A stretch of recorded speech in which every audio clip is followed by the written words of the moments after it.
America, my name is Osei-Frimpong. I come to you live every Monday and Thursday. Monday, I do a relationship show.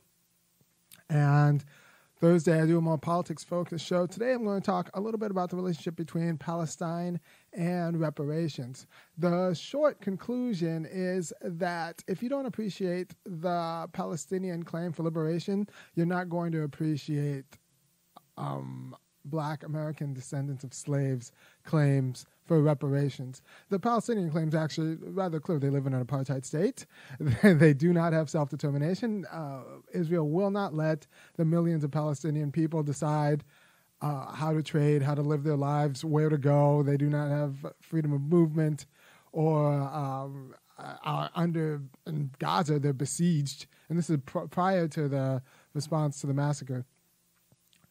They're besieged, and they kind of had the Cuba treatment, if you're familiar with how the United States treated Cuba for all those years, where we didn't let really goods and services get in, so they were kind of frozen in time, and they couldn't grow. Except it's a little bit worse because there are no, trading partners if Israel wants. I mean, even if Egypt wanted to be in the United States' good graces, it had to also besiege Palestine. So the Palestinian people were functionally forsaken in the West Bank and in Gaza, and that led to people who were having a party on the other side of the concentration camp they set up in Gaza.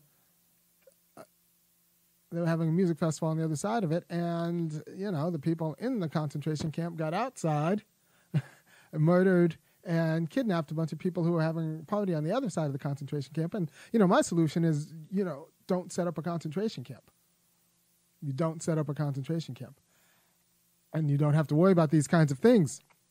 But the problem is Palestinians, Israel, I think rightly believes that they can't allow Palestinians to have the goods and services they need in order to be free, because part of what they would do with that freedom is build the means to retake their land and secure a way of life that's inconsistent with the way of life that the Israelis have feel entitled to. Right? So I think the Israeli way of life is inconsistent with actual freedom. And we shouldn't support it, but we are. And now they're addicted to a way of life, or entitled to a way of life that's inconsistent with Palestinian autonomy. Right? And I think it's similar to the way in which the U.S. whites, especially in the South, are addicted to a way of life that's inconsistent and that depends upon Black subordination.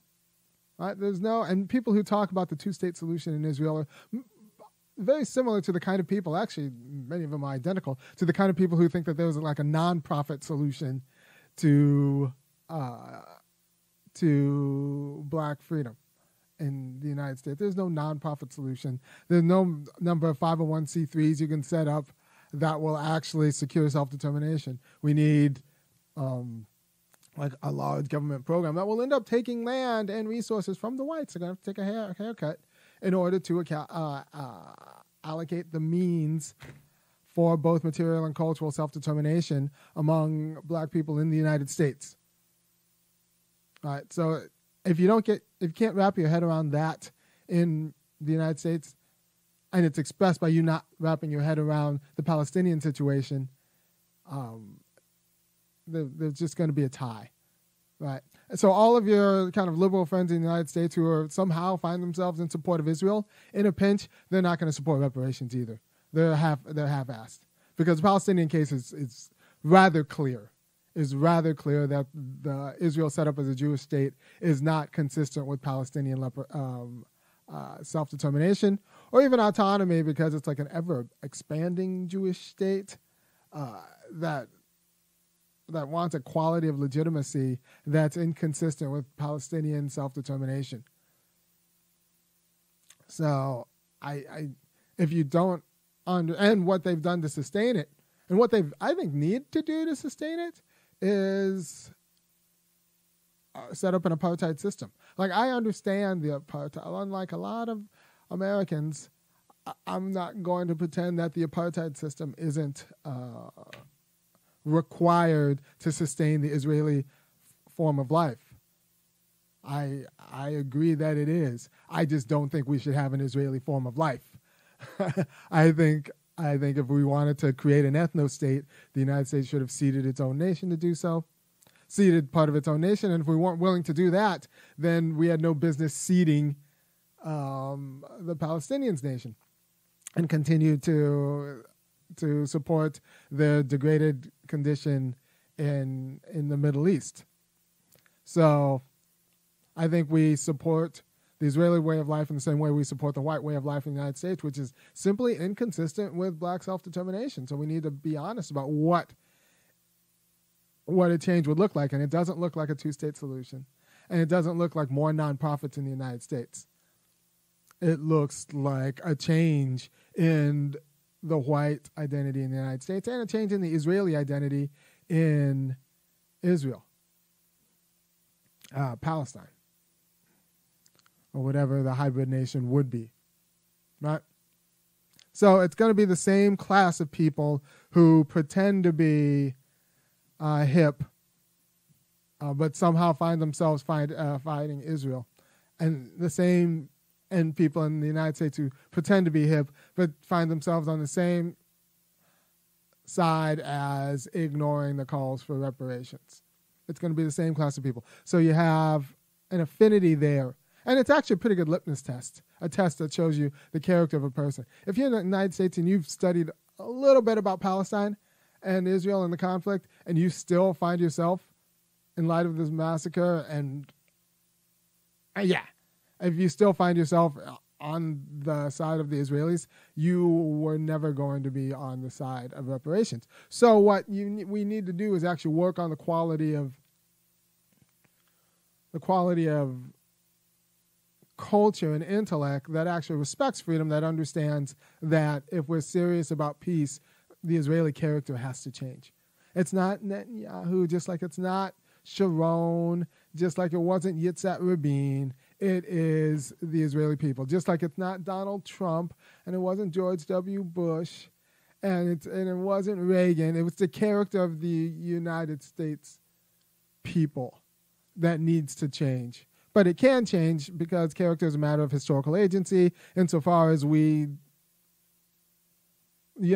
we progress in history, progress in the culture and history, it's not fixed in stone, or it's not fixed in nature.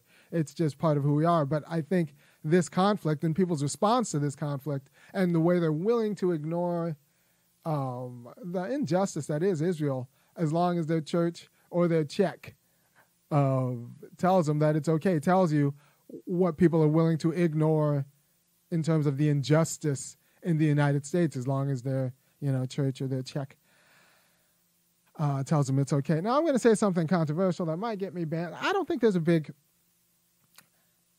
there's a controversial disjunction between cultural Judaism and Zionism. You could say that, just because you're Jewish doesn't mean you're Zionist, or just because you're Zionist doesn't mean you're Jewish. Well, okay, so the latter, even both ways are a little bit controversial. Both ways are a little bit controversial. But the more controversial one is going to be that just because you are Jewish doesn't mean you're Zionist. And I think it's just a controversial interpretation of Judaism. I think it's a controversial interpretation of Judaism. I suggested before that, last time I went to a synagogue during Shabbat, they, folded into a service of prayer for Israel, as is. And when you do that, you're supporting it, you're folding in a prayer for an apartheid state. And a lot of people want to separate Judaism from Zionism, and I think it's possible. Although, you start talking about praying and planting a tree for Israel, it's not obvious. I think the people who claim that objectively there is a not real, like Judaism has a Zionist tint, or depending on who you talk to, Zionist taint, they're right. They're right. That doesn't mean that there aren't anti-Zionist Jews, and that's part of their identity too. But that might be part of the contradiction that realizes and makes Judaism what it is. And so it's properly controversial. But anyone who tells you simply that, well, obviously Judaism isn't Zionist, I don't think they're telling you the truth. I don't think they're telling you the truth. I wasn't alive when Catholicism was overtly colonial, the doctrine of discovery and all of that. I suspect people in Spain or Portugal making the same claims would be right to do so. And I think it's probably more Zionist than that.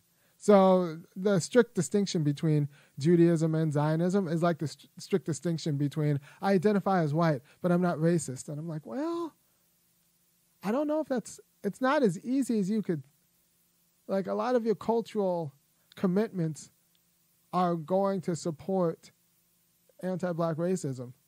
Oh, I'm Southern. The Southern identity is different than I'm a white Southerner. I'm not racist. I'm like, well, I just don't know. And I support the white Southern way of life, just not the racism. And I'm just not sure that's true in the same way that I just don't believe that the same thing with Zionism. I just don't believe that you can be a cultural Jew in the United States and not be just a little bit quasi-Zionist.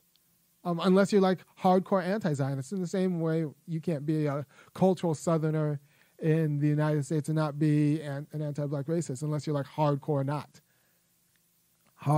And there wouldn't be you'd have to make like an affirmative stand because your way of life depends, as a white Southerner, depends on keeping the large black population in a subordinate position and not talking about why they're in a subordinate position and offering feckless solutions about the subordinate position of black populations. And just the way the culture of Judaism in the United States depends on either outright supporting Israel, which is the right, or offering feckless solutions in the face of Palestinian degradation, which is like, the squishy middle. Anybody talks about two-state solution at this, like they're just not serious about the entitlement of the Israelis to that land. So it's an ultimately feckless solution, just like anybody who thinks that a non-profit solution in the United States, anything short of reparations, is going to address black subordination is simply not serious about the extent of the degradation that has been heaped, both culturally and materially, upon black people. So, let me be very clear. This is going to cost me jobs, but I'm kind of right, and I think history will bear me out.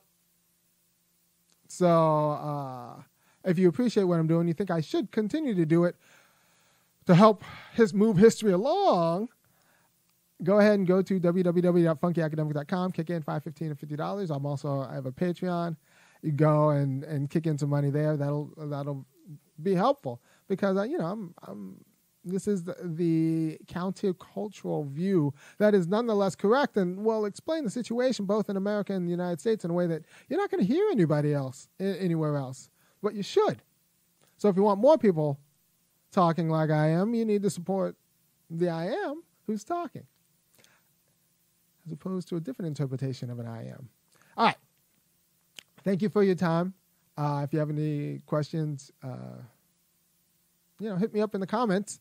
I do read the comments, and just know the thesis of this particular last, 13 minutes has been: if you can't understand the Israel-Palestine, if you can't understand the call for Palestinian liberation and the justness of the call for Palestinian liberation, and possibly how the massacre is a rational response insofar as the only way that Palestine gets liberated is if the United States actually pays attention to Israel-Palestine. And the only way we pay attention to Israel-Palestine if something spectacular happened. And something spectacular did happen, and now we're paying attention to Israel and Palestine in a way that we weren't. We were just going to slowly let the genocide and apartheid state kind of move. But now we have to make a stand on it. And I don't know if the apartheid state that is Israel can accept the scrutiny. I think they're going to act like jerks and continue to act like jerks, and we've entitled them to act like jerks, and they're going to act like jerks aloud. And that's one of the one of the necessary conditions of a political movement. Your antagonists have to act like jerks. And so we've gotten the Israelis to act like jerks loudly and explicitly in ways that their population, and not only their population, but our population, can't ignore. So it's going to be pretty clear. There are going to be fights in the United States households where little kids ask their parents, why do we support the jerks in this war? And the answers are not going to be great. So there are people on the right side of history, which I think I'm going to be. It's going to be proven, I think, rather quickly that I'm on the right side of history. I think I was on the right side of Ukraine, too. I said the United States should not back Ukraine because Ukraine can't defend its own borders in a way that won't end up in an internal purge. And if Russia doesn't want a U.S. proxy state on its border, it kind of makes sense that Russia doesn't want a U.S. proxy state on its border. And so if we don't back Ukraine, Zelensky will have to negotiate some sort of peace, even if that means that Russia becomes Dagestan or Ukraine becomes Dagestan or Ukraine becomes Belarus. That's a superior solution. I was right about that. And I'm also right about Palestinian liberation. It's going to be more and more clear that either you're going to support genocide or a naked apartheid state, or you're going to support withdrawing support from Israel and forcing, Israel to fundamentally reshape its culture, because that's what it's going to do if it's not going to be a genocidal or apartheid settler colonial state, as it's always been since it moved that 750,000 people off land it wanted because the British told them that it could. All right. Thank you for your time. I will see you on Monday. Once again, I come to you every Monday and Wednesday to talk about relationships on Monday and politics on Thursday. And it's just very important. Let this show you who your friends are in the United States. If they're still back in Israel after what so clearly is the wrong side of not just this massacre, but the previous apartheid state prior to the massacre going on in Gaza, not the massacre that was of Israelis. Multiple massacres we're talking about. Then they're going to be a problem for black liberation in the United States. And the same kind of feckless attitude of the people who push for a two-state solution, that solution that they know won't happen, is the same sort of feckless attitude of the American liberals who push for nonprofits in some form that are going to somehow lead to injustice, something short of reparations. They're just not serious because they like their way of life. Thank you for your time, and I will see you on Monday. Peace.